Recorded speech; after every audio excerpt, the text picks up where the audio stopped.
당뇨라든가 고혈압, 고지혈, 동맥경화, 심장병, 치매, 암, 자가면역 질환 이런 것들이 바로 건강한 장수를 방해하는 요소들인데 현대의학은 뚜렷한 해결법을 갖고 있지 못하다.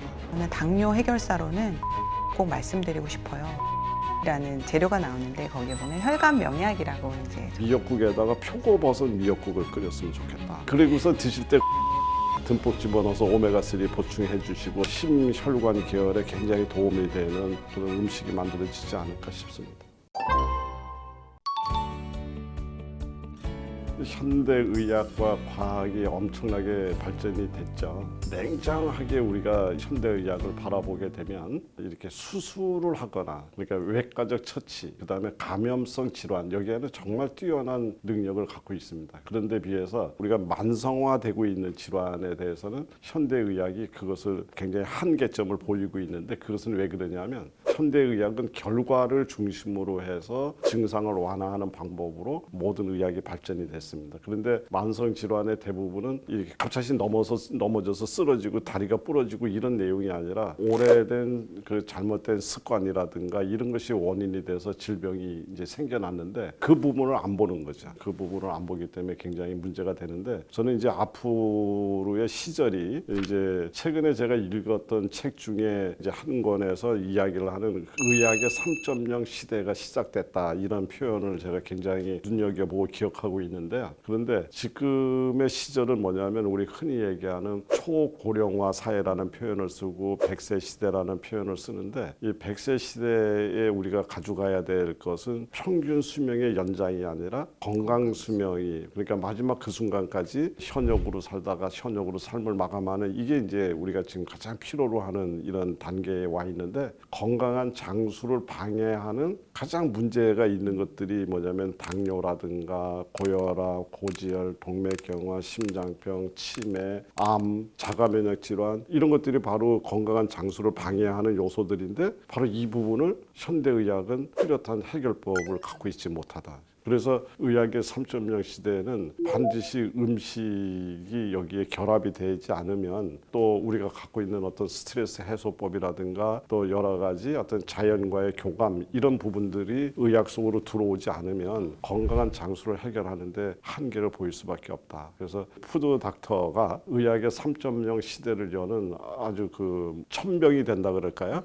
저는 그것이 될 거라고 자신합니다. 그래서 정말 저는 약국을 하고 있지만 많은 분들을 만나면서 이 좋은 풍요로운 시대에 행복을 만끽하면서 사시는 분들보다는 한두 가지 해결할 수 없는 그런 질환들 때문에 고통받는 분들을 너무 많이 보고 즐겁고 행복하게 살지 못하시는 분들을 참 많이 봐요. 그런데 그러한 공해와 독소 이게 상당 부분 많은 비중을 차지하고 우리가 매일 쉼없이 접하고 있는 게 바로 음식이다라는 생각이 들어요. 음식 독소라는. 그래서 음식으로부터 들어오는 이 부분을 배제하고서는 이 원인이 여기에 있기 때문에 질병 치유는 일어날 수도 없고 원인이 여기 있는데 이거를 그대로 두고 뭔가 치유를 시도한다는 자체가 당연히 약으로든 어떤 것도 이거는 저는 불가능하다고 생각을 합니다. 그래서 이제는 어떤 질환 우리가 흔히 병원에서 쉽게 고칠 수 없고 약국에서 쉽게 고칠 수 없는 질환은 나를 돌아보는 과정, 그러니까 내가 먹은 음식이라든지 내 생활 속에서 먼저 이 부분을 교정하고 들어가야지만이 치유가 되지 단순히 약을 몇 개 먹는다든지 병원에서 뭐 주사제를 몇 개 한다고 해서 해결될 수 없는 게 너무 당연한 이유라고 저는 생각이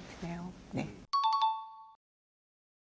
저희 푸드닥터 마스터 클래스 책에 보면 미나리라는 재료가 나오는데 거기에 보면 혈관 명약이라고 이제 저희가 이렇게 부르고 있어요. 이제 미나리의 생육 환경을 보면은 굉장히 그 축축한 늪지에서 별로 이렇게 아름답지 않잖아요. 그런 숲 늪지에서 굉장히 푸른 이 줄기를 뻗어나가고 있습니다. 근데 그 줄기가 마치 혈관과도 굉장히 닮아 있어요. 그래서 미나리를 보면 앞으로는 혈관에 좋은 식재료다 이렇게 좀 기억을 해주셨으면 좋겠는데 그 이유가 그 더러운 어떤 생육 환경에서도 잘 정화하고 해독하는 능력이 있기 때문에 그 미나리가 가지고 있는 모습에서도 혈관에 좋겠구나 라는 걸 유추할 수 있지만 이 자라온 환경을 보면서도 실제로 우리 몸에 적용했을 때 미나리가 혈관을 굉장히 건강하게 만들어주는 식재료다 이렇게 생각을 생각을 할 수 있고요. 왜 이렇게 찌개 같은데 마지막에 미나리 넣어서 먹으면 찌개의 맛이 굉장히 시원하잖아요. 그래서 실제로 혈관을 우리 속도 뚫어주지만 혈관을 잘 뚫어주는 이 천연 아스피린과 같은 식재료거든요. 그래서 뇌졸중도 이 뇌혈관도 마찬가지로 혈관이 건강하고 튼튼한 분들에겐 절대 일어나지 않고요. 혈관이 막히거나 혈관 탄력성이 없는 분들한테 일어나니까 이 미나리라는 식재료를 가지고 잘 활용해 보셨으면 하는 바람이 있습니다.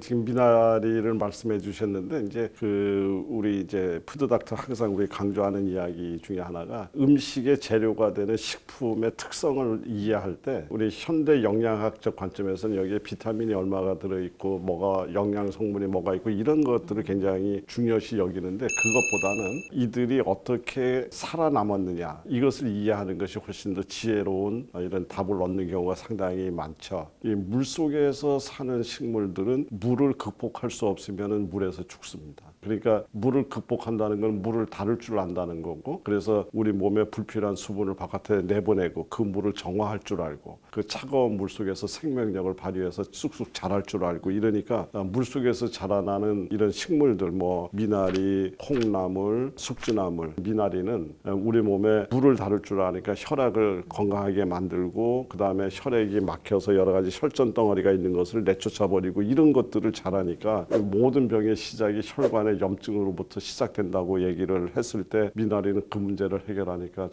감히 미나리를 식물의 왕이라고 칭하고 싶습니다. 이 심장병이라는 것을 어떤 심장의 생리를 이해하면 심장이 뭘 해주면 제일 행복할까? 근데 심장은 우리가 가만히 있어도 아니면 잠을 자도 아무것도 안 해도 혼자 되게 바쁜 애잖아요. 쉼 없이. 근데 현대인들은 심장이 더 바쁘죠. 늘 스트레스 받고 두근거리고 내가 어떻게 될까 막 전전긍긍. 우리가 사실 삶이 이제 죽어간다. 마지막에 죽음 때 결국에는 모든 장기 중에 마지막에 심장이 멈출 때 죽음이 오는 거잖아요. 그러면 결국엔 우리가 심장을 아껴야 된다라는 거죠. 그래서 실제로 요즘은 심장이 이렇게 두근거리거나 빈맥인 분들이 약국에서 환자분들 중에 많이 뵙고 있거든요. 그래서 저는 심장을 좀 아끼는 방법, 이완하는 게 지금 현대인들에게 가장 좋은 심장병 약이 아닌가. 그래서 다들 많이 아실 거예요. 이완하면 떠오르는 영양소 하나 아마도 마그네슘을 떠올리실 거예요. 그래서 마그네슘이 가장 많은 재료 중에 하나가 바로 파래입니다. 그래서 저는 파래와 그 다음으로는 바나나 이렇게 두 가지를 좀 추천을 해드리고 싶어요. 그래서 파래는 무려 그 인삼보다 3,200배의 마그네슘을 가지고 있거든요. 파래를 사실 현대인들이 겨울에 요즘 같은 철에 잠깐 한번 먹고 말 것 같아요. 근데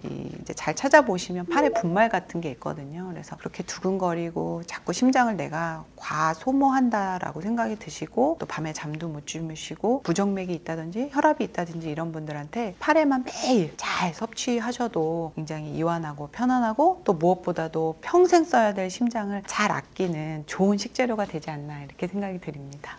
이 어떤 뭐 식재료보다도 일단 마음의 스트레스 없애고 마음을 이완시키고 이게 굉장히 중요하잖아요. 그래서 저도 이제 똑같이 이제 그 심장을 위해서라면 우선 해조류를 안 떠올릴 수가 없습니다. 그래서 이제 우리가 가장 흔한 재료를 제가 하나 골랐는데 미역을 이제 떠올리고요. 그리고 이 미역에는 역시 마그네슘이라든가 그 해조류의 모든 공통점은 혈액을 맑게 만들 줄 아는 능력이 있다. 그리고 해조류의 모든 공통점은 몸 안에 있는 염증을 치료할 수 있는 치료 성분을 갖고 있다. 그죠? 그러니까 몸 안에 있는 모든 염증을 치료하고 혈액을 맑게 만드니까 해조류를 이제 선택을 하나 했고요. 그 다음에 제가 또 하나 선택하고 싶은 거는 이제 표고버섯. 네, 그러니까 뭐 꼭 표고버섯만이 아니더라도 우리 습한 지역에서 자라고 있는 이 버섯류는 각종 세균으로부터 그러니까 습한 지역에서 잘 번식하기 쉬운 바이러스라든가 세균이라든가 곰팡이균이라든가 이런 것들을 극복할 줄 모르면 거기서 또 살아남기가 어렵잖아요. 그러니까 그 습한 지역에서 자라나고 있는 버섯들은 기본적으로 염증 억제하고 여러 가지 항미생물 작용들을 갖고 있고 또 몸 안에 이렇게 여러 가지 끈적끈적하게 축적돼서 움직이지 않는 것을 다 내쫓을 줄 아는 그러니까 소위 습을 제거할 줄 아는 이런 능력이 바로 버섯에 있기 때문에 저는 이제 미역국을 끓이는데 미역국에다가 표고버섯 미역국을 끓였으면 좋겠다. 그래서 표고버섯 미역국을 끓이고 그리고서 드실 때 거기다가 이왕이면 하나 더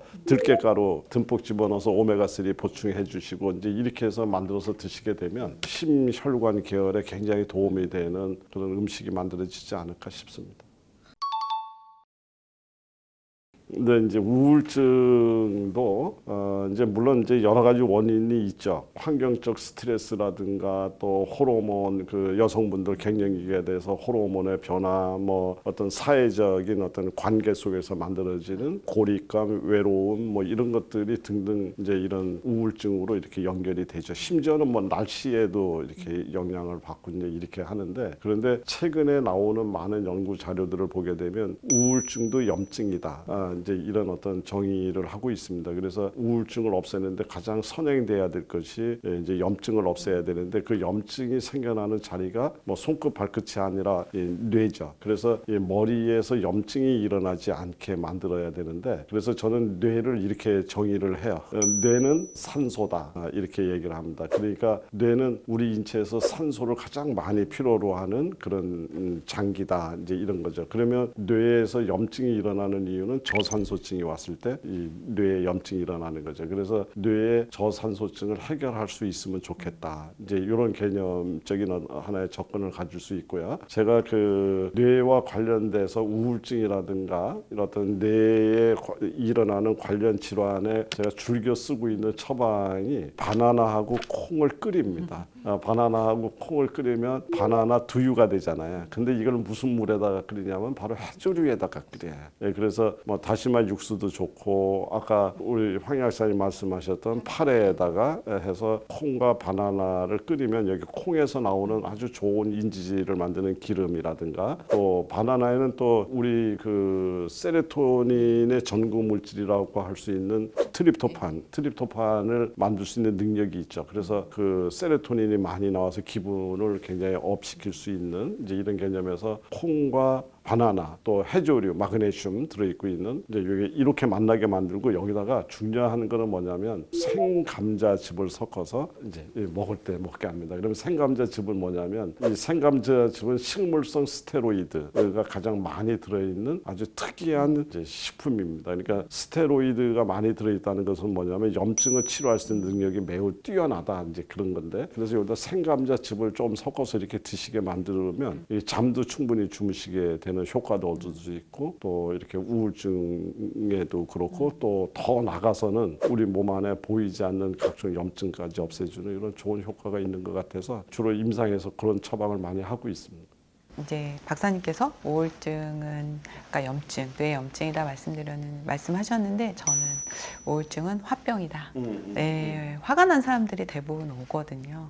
그래서 이 화를 잘 내려주는, 아까 감자도 말씀하셨는데, 그 여름에 잎이 넓은 채소들은 그 여름에 뜨거운 태양을 잘 식혀주는 그러한 능력이 탁월하기 때문에 가능한 거거든요. 그래서 그 중에서 케일을 소개해드리고 싶어요. 그래서 케일은 심지어 이렇게 잎이 넓은데 한여름에 넓은 잎을 가지고 이제 그 수분을 잘 빨아당겨서 뜨거운 태양과 이렇게 잘 맞서 싸우는 시원한 여름 채소거든요. 게다가 실제로 그 안에 성분을 들여다보면 트립토판이라는 그 세로토닌의 전구 물질 또한 풍부해요. 그래서 저는 케일을 살짝 쪄서 이렇게 쌈을 해서 밥과 함께 드시면 이제 밥에 있는 쌀에 있는 가바라든지 그런 어떤 천연의 신경 안정 물질도 같이 들어오니까 좋을 것 같고요. 아니면 케일로 여름에 물김치를 꼭 만들어서 해서 드시면, 아까 김치라는 형태가 가장 이상적인 어떤 채소의 유효 성분을 섭취하는 방법이니까 저희 책에도 이 양배추 물김치라는 게 있는데, 그 양배추 대신 케일을 사용하셔도 좋고,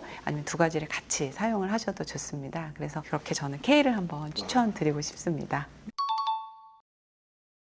저는 당뇨 해결사로는 죽염을 꼭 말씀드리고 싶어요. 왜냐하면 일반 소금은 지금 현재는 뭐 바다 오염 물질이라든지 각종 미세 플라스틱이라든지 여러 가지 논란 속에 휩싸여 있어요. 그런데 죽염은 우리 조상들이 그 9번 대나무 통에 이렇게 소금을, 천일염을 채워서 9번 굽는 과정에서 그러한 어떤 소금이 가지고 있는 각종 나쁜 어떤 단점들은 다 이렇게 없애주면서 대나무 속에 있는 미네랄이 충분히 죽염 속으로 들어가면서 그냥 가장 최상의 우리가 약용 소금이라고 할 수 있을 정도로 어떠한 환자도 편안하게 암 환자까지도 먹을 수 있을 정도로 만들어진 약의 형태의 소금이기 때문에 가장 안전한 소금의 형태라고 저는 생각을 해서 당뇨 환자분들한테는 저는 일단은 주겸부터 꼭 드셔라 라고 말씀을 드리고 싶고, 만약에 주겸에 나는 요즘 뭐 소금 뭐 제한해야 되는 거 아니야, 아직도 그런 구시대적인 지식에 휩싸여 있는 분이라면 저는 그런 분들에게는 그냥 미역이나 바지락이나 이런 해조류, 바다의 그대로 염분을 가지고 있는 그러한 것들을 대신해서 드시면 좋을 것 같다라는 생각이 듭니다. 짠 기운이 단 기운을 물리쳐 준다, 이렇게 기억을 해주시고 자꾸만 짠 성분의 어떤 바다 음식을 드시는 게 가장 당뇨에 좋은 해결사다.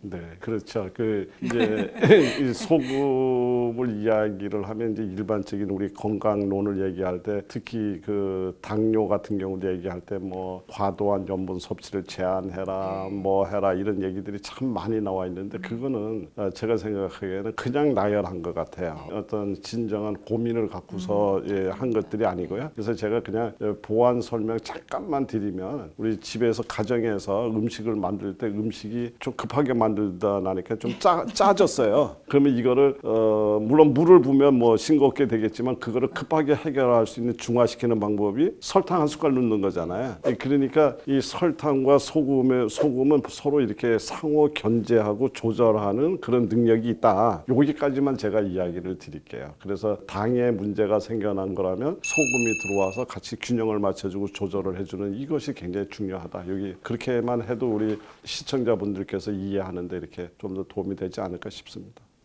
그래서 소금을 제한하라는 말은 현재 이렇게까지 탄수화물을 많이 먹고 당분을 섭취하지 않는다는 선에서는 유효할 수 있을지만, 지금 현재는 굉장히 그 설탕에 대해서 무제한적으로 먹는 상황에서는 굉장히 위험할 수 있는 조언이라고 저는 생각이 들어요. 네. 오늘 또 이 박사님과 함께 이 다양한 어떤 5대 질환에 대해서 말씀도 나누고, 또 예방법도 추천 레시피라든지 다양한 재료들에 대해서 또 많은 이야기를 나눠봤는데요. 저희가 설명드린 이러한 내용들 가지고 또 책도 또 기회가 되시면 읽으시면서 더 건강한 노년을 보내실 수 있고 또 더 행복한 삶을 누리셨으면 좋겠습니다. 감사합니다.